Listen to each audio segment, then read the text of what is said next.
গৌত্যায় 4টে রাজবংশ রাজত্ব করেছিল বৈদিক যুগের পর।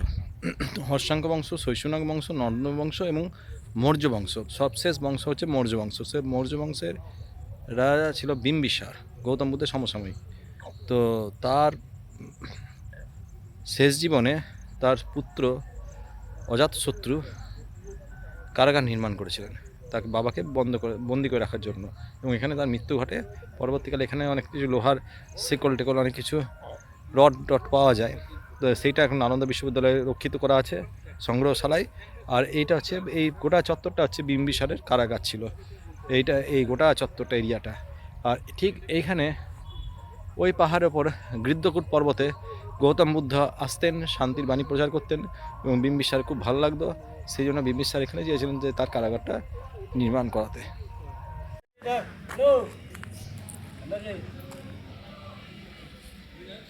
এখানে যাচ্ছি জরাসন্ধের, ভীম জরাসন্ধকে যেখানে বধ করেছিল সেই জায়গাটা দেখতে যাচ্ছি। আগে স্বর্ণখণ্ডটা দেখলাম, খুব সুন্দর হয়েছে।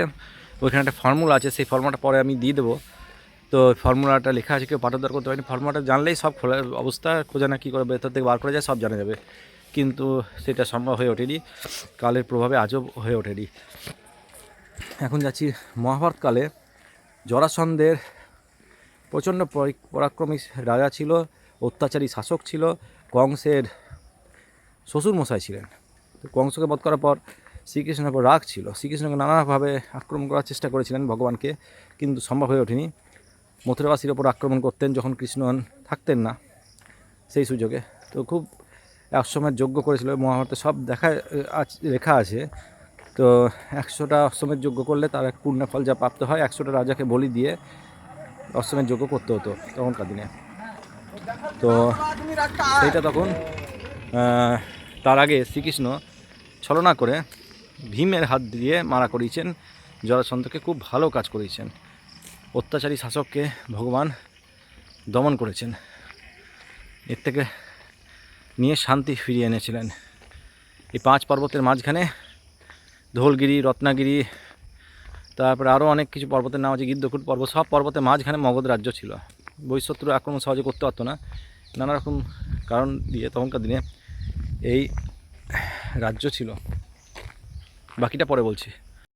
এইটা হচ্ছে ভীম আর জরাসন্ধে 28 দিন ধরে প্রচণ্ড মল্লযুদ্ধ হয়েছিল। এখানে বারবার করে মাটিতে জরাসন্ধকে ভীম আছাড় খেয়ে মেরেছিল, সেই জন্য এখানে এখন উঁচু নিচু মাটিগুলো হয়ে গিয়েছে। 28 দিন ধরে তুমুল যুদ্ধ হয়েছিল। তো এইখানে সেইটাই হয়েছে ব্যাপার। আর ওপর এখানে বধ করেছিল, এই নিশানা এখন তখন ওপর ছিল না, পরে বাঁধানো হয়েছে, কিন্তু এই জায়গাটায় জরাসন্ধকে ভীম বধ করেছিলেন। এই যে চলে এসেছি নালন্দায়, এন্ট্রান্স পথ, এটা এন্ট্রান্স গেট। এইখানে আছে নালন্দায় সমস্ত ম্যাপ, কোথায় কি পাওয়া যায়। তো সোজা নালন্দা গেট দিয়ে দেখা যাচ্ছে, এই রাস্তাটা দিয়ে সোজা চলে গিয়ে এখান দিয়ে যেতে হবে। সব ইনফরমেশন বাকিটা দিক।